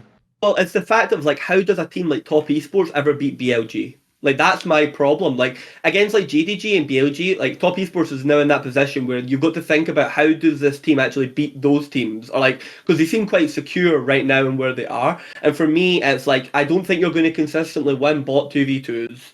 So it's like you're going to have to find another like dynamic to like your game like moving forward. Because I think Jackie Love Mako will beat the rest of the league bot lane. You will win the majority of your games against the rest of the league just from Jackie Love and Mako's ability to win bot 2v2 in Tian's early game. But it's how do you like punch upwards and find strategies outside like teams you can't just beat off of that like premise. And I think that's going to be like really interesting to see like moving forward. The other one is like the meta right now is insane for 369 for his like specific carry picks. Because I was talking about Aatrox there and it just like came into me and hit me. You know, it's a Rumble and like a Kennen. Like the Rumble and Kennen are both like playable in the open, and you've also got the Udyr. I can't remember if 369 is 369 one of the players that hasn't picked Udyr yet. Nymaera, I think. It's not what I've. I don't think he's played it. I don't think.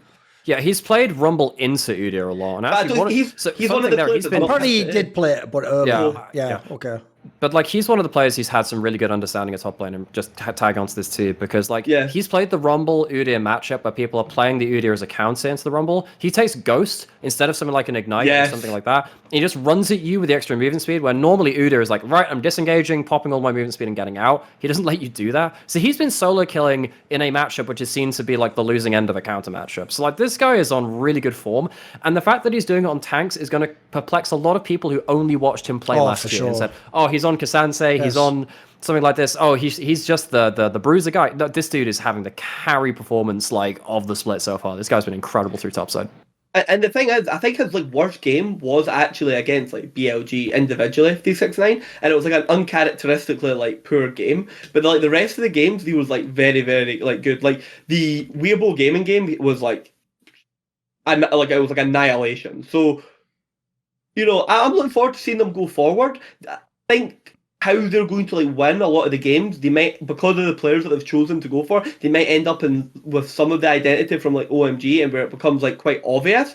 But like the whole thing is like, can you actually stop that? Like a majority of like your games, and players like Cream are very, very young. Like it's very funny because 369 is young as well. He's only 22, I think. What I mean? There's like development there. Can they like where can they go going forward?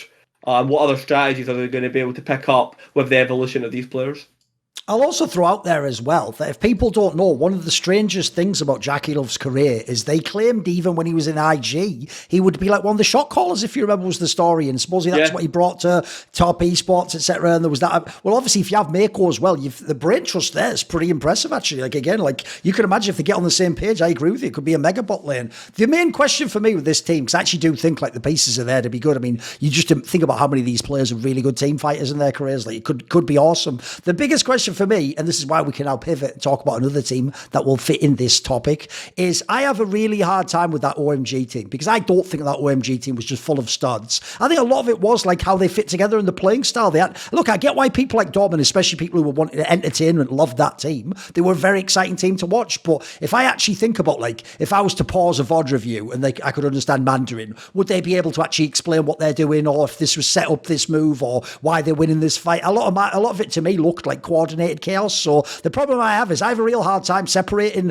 Cream from Shanji and Aki and all these players that looked like they were all kind of doing it all together. So if you take them separately and put them in other teams, so obviously let's talk about NIP, who has the aforementioned Shanji and Aki, but then with Rookie. So again, you've got like a really weird mishmash of players going to different teams from former units. And obviously Rookie himself used to be on top. So, right, this is the team where I feel like on paper, people are probably like, interesting. Like, you've got Fortic, if you don't know, it's not a big name, but in the LPL, he was good a few years ago with Rookie, obviously, when they were on that V5 team. He actually was kind of a breakout player. Rookie himself, even though sadly, because he is like the fucking seen as the heretical figure who could be the true messiah over Lord Faker, who is obviously the PC player of the year 2023. Like, you're not allowed to ever say Rookie was good. Like, if he doesn't go to Worlds, he must be a bomb. It's obviously all fraudulent. And I notice whenever they tell you an LPL player who's sick in the LPL is sucks because they don't go to Worlds or they do badly at Worlds, it just sounds like what they're really saying is, phew, at least I don't have to start watching the LPL. That's all I take from that when you guys tell me stupid opinions. Because, by the way, Rookie's basically always been good. Like, I think the worst I'd find is he might have had like a split where he was off. That's about it. Aside from that, it's like if he has a bad game, you just wait. Next week he'll have a really good game and he carries. And the problem with the NIP squad is this. Like, those pieces do look quite interesting. When I saw this in the offseason, I was like, maybe there is something there. Like, the more I look at it, the more there's something there. But I feel like they might also be on the verge of that fraud alert that I mentioned for LNG. Like, I'm scared about this team, Nymaera. I can't lie. Like, yeah. I have to lie. I have to say, when it comes to Rookie, I actually am at K-pop stan levels where, like, I don't even just want him to win in the game now. I actually feel bad for him as a human. Like, I want him to be protected and loved and supported and given the nourishment he needs and basically give him a chance. Let him win. So, is this the team where I will actually be able to see Rookie? Like, can he go to Worlds with this team? What do you think? Oh yeah, he can go to Worlds with this team. Yeah, I think that they can be. I had them on the crest of top 4, top 5. I think last year, very nearly, he made it to Worlds. Esports without a top side. Wayward was not a top player in that team. I will say, I think Rookie didn't have a great 2023 by his standards. Sure, yeah. That's the caveat there. Because, like, for everything you mentioned, it's very hard to put, like, the correct kind of, like, calibration on where you're talking about the perspective of Rookie, because he's one of the greatest players of all time, actually in the short list of, top 5, definitely up there. But yeah, I think the problem he had last year is that he would have, in every best of 3, he'd have one great game and then one really shaky game. And then he'd have, like, and the third one would normally be okay to good, but, like, every best of 3, you'd have a pretty good, chance of seeing a not great game from him. Which obviously from his standards is not what you expect of him. You expect to be consistently excellent. Now, what we've seen from him coming into this year is him having a much better step up in form compared to last year, where I think in 2 of the series now, he's had double MVPs back to back. There was a game where he had like an Azir game where he went just off the rails, like a 11 plus kill game or something like that. He's had probably the best Corki game that we've seen in the LPL, as well as one of those points too, which is a champion which I've said I really don't like in the LPL. He's one of the few people that's got the Corki pass from me. So him on an individual level, I'm hoping that he'll kind of like continue this kind of uptick again and kind of shake off some of whatever the hell happened in last year. But it's a really good sign on paper that he actually does have a top side. You have Shanji and Aki, who were very, very key to the controlled chaos of OMG. Funny you mentioned that. I had this kind of running bit that actually every different member of OMG was blessed by a different chaos god, and then That's Aki. good. Okay. But then obviously PP god was Slanesh. That one's like that was pretty self-explanatory. Okay. But then Aki, obviously there are only 4 chaos gods. Okay. Aki was chaos undivided. He was the glue that brought it all together under one banner. This is deep law. Okay, keep going. Dude, I grew up like half an hour from Warhammer World. Like this is my shit for a long time. But what Aki ends up doing is like he is the guy that will always press the go button at the right kind of time from the jungle, which is why stuff like Maokai and Vi for him are so important. And when you have players which are like very all in, very mechanically proficient kind of things, he's the player that will very quickly kind of start skirmishes off and stuff like that, even if it's not around an objective timer. I think that keeping him with Shanji has really helped their teamfight coordination. We've seen, because Aki goes in, it gives a really good amount of space for Shanji on something like the Cassante to do just an insane amount of work. That champion has continued to be very high value for him. And because you now actually have teamfight value coming in from the top side of the map, Rookie has the extra space to do what he wants as well. And that's been a huge change from last year, where it felt like he would have to be doing a million different stunts and different kinds of gymnastics and teamfights to try and find a winning angle alongside Jackie. I think that if I were to then compare this to how OMG would play around this kind of very chaotic, very proactive top side that OMG had last year, the problem that they had was that you couldn't necessarily just leave bot lane alone on an island, because Abel and PP God would just flip a game regardless of whether they needed to or not, and they'd lose a game through bot side. In fact, a lot of the time how they would lose is just bot lane falling apart with like 7 deaths between them. For Control, they are not always going to be the proactive bot lane, but they are absolutely rock solid. They're very hard to get under their skin. Can you do that? Yeah, if you're a good enough bot lane. I think we saw that from JDG. Obviously, I think they absolutely tore them a new one. I think that we've continued to see them be really, really hard to kind of like set behind that far, though, to the point where the topside advantages are nullified in the way that sometimes we see on OMG. Particularly with stuff like Senator Kench being in meta and Photocontrol being probably one of the very best in the world at playing that. It's, when we were mentioning about, LPL players that didn't make it to internationals. If you go back to, when was it? Was it 22 spring or was it 21 spring with V5 going absolutely popping off? I think it was 22 spring. Yeah, I think it's 22, yeah. And where they were on an absolutely huge tear. Go back and watch those games and you tell me that Photocontrol cannot be stars in their own right. Because when they were playing stuff like Kalista Renata and Senator Kench, they were pretty much they were writing the textbook of how to play those duos. And they've had some similar moments like that again. Photox had some incredible center games once more. But the big thing is, like, they don't have to be the same kind of archetype. Well, they won't have the same pitfalls as they had last year on the NIP roster, where they were the bot lane, but you had Angel and Shadow on top side who were, like, just not elite. They were good, but they weren't elite. Where they wouldn't be exactly proactive, but there wasn't enough value topside for them to win games. They can now just be that rock and have their topside be one of the best ones in the LPL and bring big value without being a game-losing factor like OMG had with Abel and PP God if the pressure was put topside. So actually, in terms of the identities on paper, this is a lot of good characteristics which I think can mesh really well together. So yeah, I think this is a top team. It's just where they fall in that needle, really. So, I actually think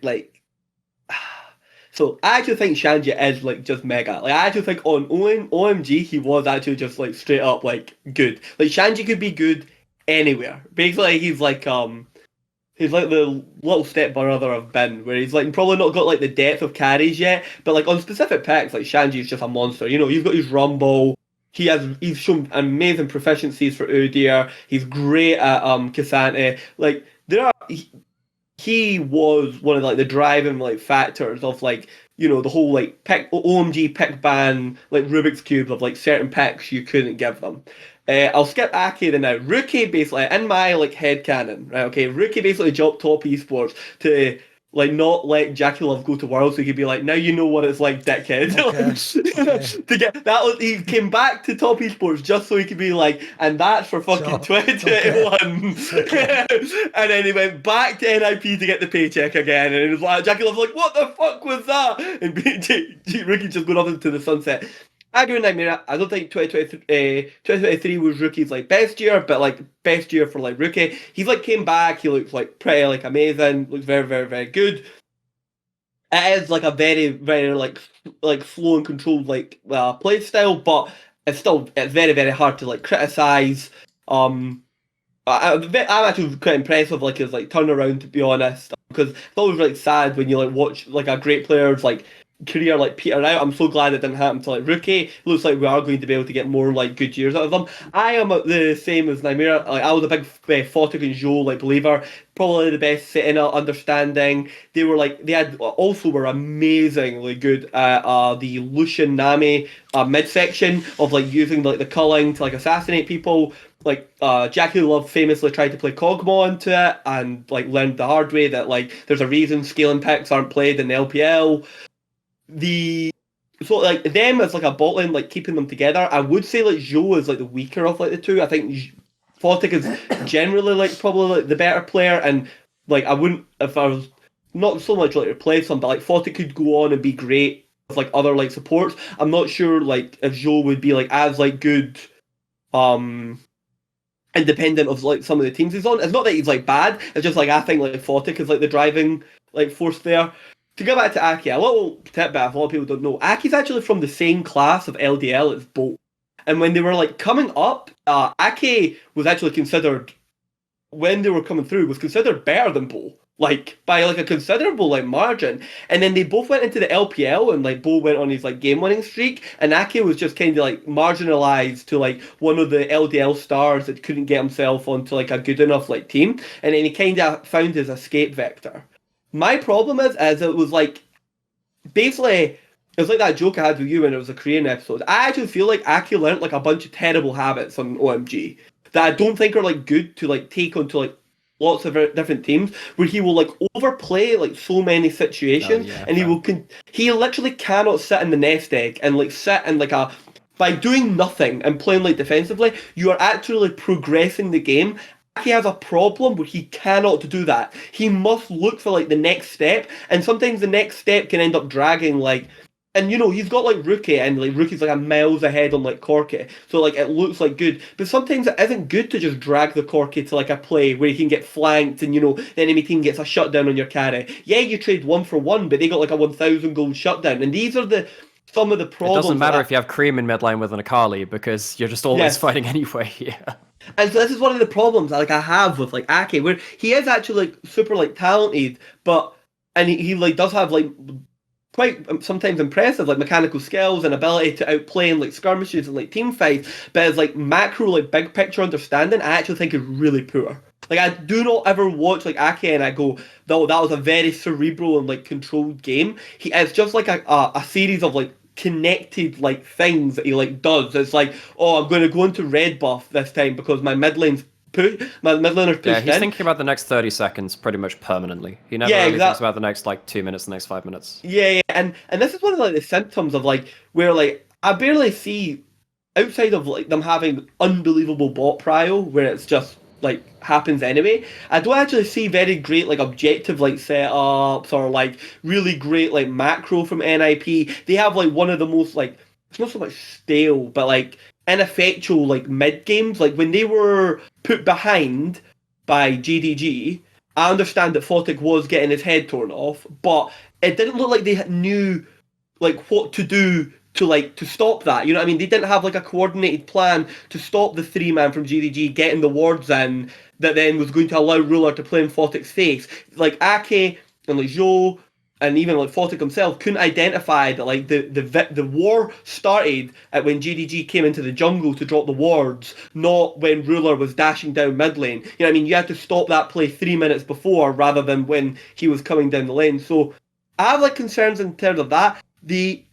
I think it's Invictus Gaming. They ended up actually beating, who was it they beat that was like quite a yeah, they're one of the teams that's got the weaker schedule, where they've not played, like, they lost to GDG, but they've not played against a bunch of the teams, like the other like top teams, and so we'll kind of get to see their form like moving forward. But I'm kind of the same as Nymaera. I think they're going to be like, you know, fourth, fifth, but they're like one of the teams that like could end up like shooting upwards if other people like collapse, and they have somewhat got like that property where if you have like an off day, because they have like such high like player like quality, they could end up like beating teams that are a lot like worse than them. Like, it's very, very like rare. Like you're gonna have like see games where like the game was blown up from like mid lane because like rookies there. So like you've got like stalwart like pillars that you can like fall back and rely on.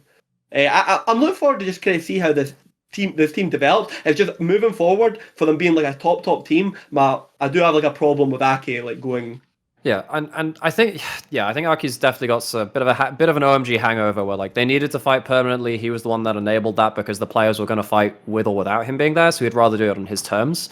The last thing which I'd throw in about this is that obviously the big thing which all players in OMG of last year had was that as a unit, the way that I described OMG is that OMG are your favorite coach's favorite team, because they're a team that would always come out with an innovation somewhere, somehow. Particularly on top side in spring last year, they invented kind of like the Sejuani double melee, very heavy kind of early game top side. That was largely through how Aki and Shanju would play. Obviously, Cream had his melee assassins too when other people weren't playing that. But if they can bring that same kind of innovation to like the top side, well, you've again got this rock of bot side, it unlocks Rookie's champion pool, which it felt like he had to be on more constrained picks and just be playing stuff like Ari last year, where he could just be an initiator and be a flank threat as well.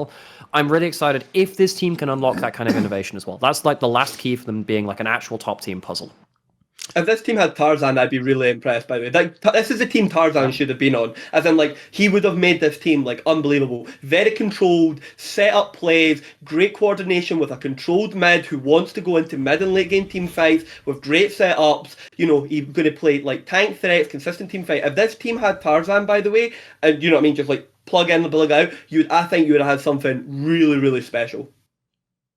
Right, I thought one last team we could talk about. We're going to do the opposite side now, which is, if people remember in spring last year, once upon a time, EDG was a contender. They are now the last place team in the LPL. But the problem is, this sadly isn't as much of a mystery as some of those like teams I was on about. Are they even good? Because if you look at the team, first and foremost, their shot caller of forever has left the team, Mako. So already you're in trouble. And then, as you've seen, Leaf was good last year with Mako, but even he had his issues, obviously, like socially outside the game, which stopped him in summer. Then the UZI thing. Now he's had this thing where basically, like, he's looked a bit sus. They've got this other ADC they're trying out. Spoiler, that has not worked out in either regard.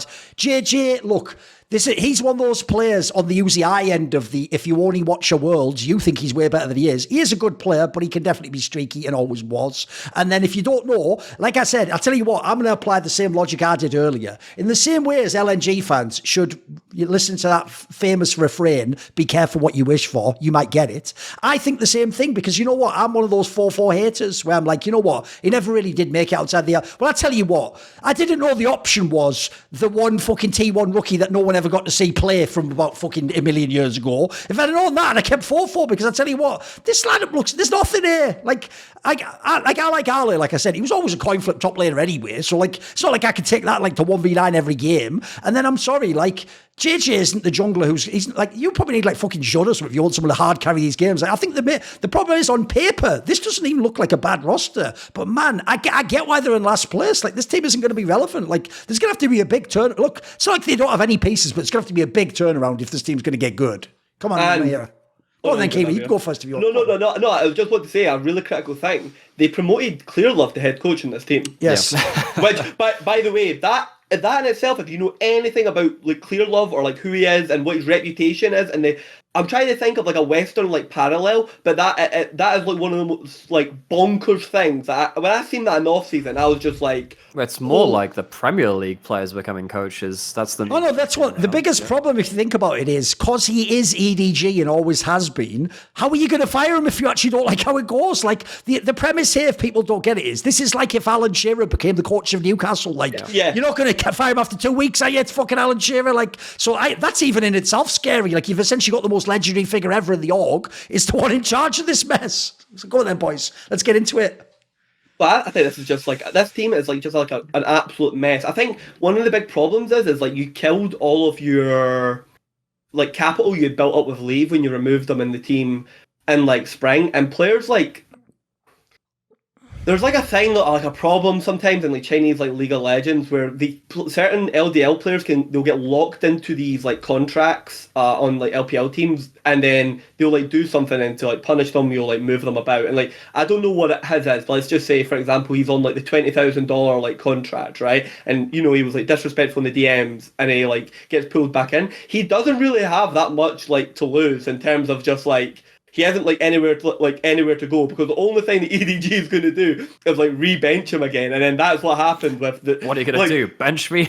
Yeah, exactly. Like just, like re-bench him again. It's just like where do you go? So you basically like your next like prodigal like player, you've destroyed all your capital with them. You then tried to pull like another EDG understudy who isn't ready through like the ranks and the snake, which is like, that's a dangerous itself. You went and got like the famous support player. Vampire, who even if he could have been as good as he was like supposed to have been, he's replacing Mako. It's like, it's impossible. It'd be like replacing Ming on RNG. Like what are you to do? Like it was always going to be like hypercritical, and critically he has really struggled to like convert like on this team. Fisher's just like perplexing to be. I do not know how ADG ended up with like Fisher when their like academy system is like infamous for like the rigorous. Yeah, but here's the obvious angle, Keire. This is just the movie version, isn't it? It's like, wait a minute, before we made an era using Fake as understudy, and then we built her out. There's another. It's like the end of fucking Empire Strikes Back. Wait, there is another. Like, yeah, but this one isn't good. This is more like Ray or something. Like, what the fuck are you doing? Like, the Fisher guy ain't Scout. I'm telling you that right now. Like, and he has like all the downsides of like a player that hasn't played like lots of like Sure. tier one. He plays like a rookie. He plays like a rookie. Yeah, and he's and inexperienced this as fuck. Yeah. Yeah, and it was like another player, if you can remember, there's the RNG mid layer, Tonghyun, where I think he's like skilled, but the problem is he still plays like a rookie, as in like he death pushes lane, like for sometimes no reason, and he's irresponsible as hell with like gold lead. And Fisher shows like a lot of those properties. And the person you have left over, like Thorin was saying, was like JJ, who was already streaky before, and now has like decided to just like spiral streak into like a death sentence. And this goes back to my original thing where like JJ really struggled when he was having to be like the primary engage and Mako wasn't like setting up for him. JJ was brilliant when he was secondary engaging. He could follow up on the things that like Mako was doing. But now what it seems to be is that like JJ is going to attempt to coordinate the team around him, and he's going to attempt to front run, and you're beginning to see like all the problems with that. And then you've got an extreme player like Ala who wants to just like split push on like Jax or like play a million. And even he's been subbed out for games, by the way. Like Solo's been playing in top lane too. It's like it's not even like Ala. There were rumors that he wasn't even scrimming at points. Leave wasn't even scrimming at points. Like this whole like outfit has just imploded from everything we can tell. And the whole thing is the one thing I would, and this is mainly because Aaron was in control of it. Even EDG at like their worst was still like coherent. Like the team culture and color was always the same. And yet this is the full time I have seen the org completely derailed. Like to an almost like, even when they had like iBoy, you know what I mean, and they had to replace, and they won the LPL with Clear Love on the team just because like the apathy of like the team structure, it seems, right? Now we're just seeing a complete derailing of like EDG, and first of all, I don't even know who's in control of the ship. I don't even know what the playstyle of these players are supposed to be. It looks solo queue as fuck, and I don't even know how you even begin to get the train back on the rails, because they have done this thing where they've reached down into the rookie ranks, and they seem to have just like ruined all the favour they have with anyone coming through. And like, I don't even think Fisher was bad at an ED at like an LDL level. This guy was great for like the second tier level. I think that there's something to be made out of that. But how the hell do you expect to be able to cultivate rookies in a roster which is completely just rudderless? I mean, Vampire hadn't even played at LDL level, I don't think, right? I don't think he'd actually played in it because he came out of nowhere. I mean, I don't think he had any games. No, he played in the regional, like it's the university like one. It's the one below. But he hadn't even played LDL level, so it's no, that's what I'm saying. Like, so what's happening with this guy? So this guy's come out of nowhere. You're promoting Fisher as well. Leave's coming back in from an extended leave from the roster because of reasons. So he's going to be probably not in the most comfortable situation. Solo kills being started in for Ali at points too. So Ali's even like been in and out of things. Like, this is not a situation where a rookie is expected to flourish. Like, this is like the opposite of, say, you know, Cream wanting to become an elite laner. He has veterans everywhere else on the map. He is like the one person that can really start to try and stretch his wings, and he knows there's a fallback there. Like, Fisher's had some pretty goddamn bad moments. I think Game 3 versus RNG, he effectively solo lost them the late game by basically shuffling into a Talia combo and just immediately dying late game. That one kind of sucked, and that was the start of the free fall for this team, where things have gone from bad to worse. But, you know, there is no structure to this team. Even in game, I think that JJ this time last year was the best jungler in the LPL. Spring 23, absolute monster in regular season. He was doing incredible things. It was between him and Tarzan. Those two were really running the league up until I got to playoffs, and obviously EDG had they had a kind of a bit of a reality check there. But when you look at early games, there's a particular game I'm thinking of. I think it was Game 1 versus Top Esports. Don't get me wrong, Top Esports, very, very good team. We expect good things about them. JJ is on vision in his first 2 clears for the almost entire duration of it. Like, he never gets to go anywhere unspotted. This is a common factor throughout all EDG early games. JJ is constantly tracked, he's constantly on vision, his team is not helping him control vision in his jungle and the enemy jungle. He's working without information, he's working with people having full information of him, with lanes who are completely rookie, and even someone like Allah as well in topside. He had one fantastic game versus RNG. Game 2 was one of the worst free falls I've seen from a top lane in a while, on his Jax as well. It was Allah's Jax. I mean, it was against Breathe, again, fantastic top lane in his own right, but you're on your Jax. Like, this is meant to be the pick, which is, you know, they took a game off LNG last year in regionals through his Jax, even though EDG were huge underdogs versus LNG. Like, I don't think JJ's had the best split. I have no idea how you expect him to succeed, though, with the map just falling to pieces. And then when it gets to mid-game, it's even worse. Somehow it gets even worse from that. There is no direction to this team, and particularly when things go wrong in both early game and mid-game. These are the most coachable aspects of the game, too, because there are less variables in the early game, and then going into the mid-game, obviously, it opens up a bit more. But, like, that's a pretty damning indictment of what's happening in the coaching staff, too. There was a bit of drama around coaches at the end of last year, anyway, around Asian Games, where the EDG coach, was it Markai? I think that's his name. But like, the EDG coach was in charge of Team China. He brought in initially a load of EDG players, and people were like, yo, why? This team's not looking good right now. Why aren't you bringing in most of BLG? Why aren't you bringing in most of these other teams? They played like shit at Asian Games, and they got absolutely blasted by, Team Keire. It was basically just night 1v9ing, and it wasn't the biggest tournament in terms of like structure, and it wasn't a best of 5s, it was best of 3s, blah blah blah. But I'll tell you something, they were not happy they lost that tournament, by the way, Nymaera. No, let me just say, and the coach took a lot of blame for that, which is partly why I'd imagine he might have even been gone from EDG at this point, because the backlash was absolutely insane. Mako played like hot garbage as support too, and he got dragged along, of course, by Malachi to that tournament to play in the support role. That was a moment where I was wondering, oh god, is this going to have dumpstered on Mako's career? Obviously he's looked better now when he's come back into this year, but like, there is nothing going well, like, on a spiritual level for EDG. Everything has just completely hit the fan.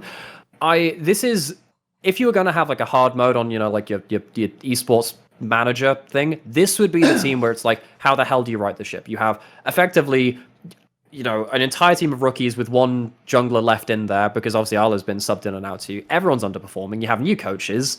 Like, this is the most dire situation I could possibly imagine. And what do you think, Nymaera? Should we play some Nocturne? Oh, some really Oriana. intricate combos, which Yeah, you some need to really- play off with your synergy. Yeah, That sounds some- great. Yeah, we'll play some really intricate combo champs and see if we can, and we don't even speak or share or speak the same language. Because, it turns out Korean players that play in the LDL for 1 month don't instantly learn Mandarin, as, many fans will have you, believe they do. Fisher does not, in fact. They do have to communicate. You know, through things. Rookie's Mandarin is famously really bad. It's been like a running joke. Yeah, he understands it, but he speaks it really badly. Obviously, he makes it work, but not everyone can be Rookie, so, So that's where we're at. I don't even know. For the first time ever, I think EDG will probably have to do a clean sweep where they'll need to do what all the other LPL teams have had to do for a while, and they'll have to start either taking players from the other good teams, and fill out a new 5-man roster around what's going to be left. But I don't even know who you keep moving forward. You've got some really, really hard decisions. I don't think you have a problem keeping JJ. Maybe you can keep Ala, but I think even Ala's a question at this mark. I think last year he got rid of some of his inconsistency issues. I think he was actually one of the best top laners in the LPL. This guy was a real stud on stuff like the Kansai and of course his Jax, and his Kennen was really good, but he has some nightmarish games so far too. I think JJ is the one player which I think, well, you can give him another chance just because it's so impossible to play out the games in this scenario. That's the only mitigating factor, really. It's just how can you possibly judge how JJ is doing when he's completely on vision and everything else is falling apart? And that's the thing. For me, if you look at EDG, obviously Mako left, but Ala was one of the big benefactors of what Mako was wanting to do. Very slow, controlled. The joke was EDG were Koreans. You know what I mean? He would be allowed to sit for 3 or 4 waves, and he's isolated 1v1 and push the person off a farm and build up the waves and crash them and set up wards for TP flanks, and that was EDG's bread and butter style. And you've taken away one player and that's now completely gone, and now people are having to just fall back on their individual strengths. And in modern League of Legends, unless you are literal gods, it just doesn't work. The last question, and technically this is also based obviously on how much you've watched LCK and the big marquee matchups, is BLG the best team in the world? Oh, there's some really important benchmarks of that. I think on a an academic level, it would be really interesting to see how BLG and T1 face off, because they play not dissimilar styles where you have as many aggressive lanes as you can have, and then your jungler's just permanently invading and playing the early game to make sure that the jungler can't mess with your lanes. So I think that matchup will be really fun to watch, just to see how this clash of similar styles would work. I think they have a really good understanding of early game. If you give them an early lead, I think BLG are the best team at snowballing leads in the world. It's just a question of, can they consistently get those leads against some of the LCK teams? Maybe they have certain matchups they've been holding back. Maybe they have, just better laners. Against, I don't know, what happens in this bot lane? What happens if Alkanon can't hold it up against, the Vipers of the world, or Goomer and Keire or something like that? But I think if the actual lanes match up, I think BLG are better at snowballing than any other team in the world. So I think they're in the shortlist. Very much top 3 for me, minimum. I think they have a good shot at being the best. Where are you at, Keire? I think, even though T1 might not be the best LCK team, I think they would beat the best LCK team, which is Gen G right now. I think they would beat Gen G. I think they've got very favourable matchup into Gen G, and I agree with Nymaera. I think the T1 matchup would be the most interesting, because even if T1 wouldn't win LCK, they might be BLG because similar styles. Yeah, because of similar styles, and whoever loses the outright skirmishes, the other team with the gold lead will just snowball on them. Because that would be my final note is, we have not seen what BLG look like on the back foot. When they are pressured, Sure. and that is something we need to discover and find out what that looks like. Events come and go, fame rises and then falls away. You have a job, you lose a job. You do one thing, you have to move on to another. But one of the cool things about my career is I have my own support network who's always got my back. So I always know I can rely on support to do the work I want to do and talk the way I want to talk, and not have to follow certain rules that others arbitrarily have to follow. And that support group is, of course, called the Skrill Illuminati, my Patreon community. This video and all the others on my channel was kindly supported by Matt Pugnatio Rajcula, Frisky, Ahmed Hadjou, Tobias Bernasconi, Thooorin, Tosh, Jensen Goh, Animosity, and you know it, always my main man Jerky's minion, rocking with me, ride or die. Would you like to suggest a topic or a guest for a future episode of Reflections or a talk show? Do you want teasers? Find out who the upcoming guests are? Maybe you want to ask me a question for my video AMA where I tend to go quite in depth, or perhaps you want to take part in one of those really long donated discussions where we talk about whatever you're into in esports. Well, if any of those perks or any of the others catch your fancy, join the Skilluminati today via the Patreon link in the description box where? Down below.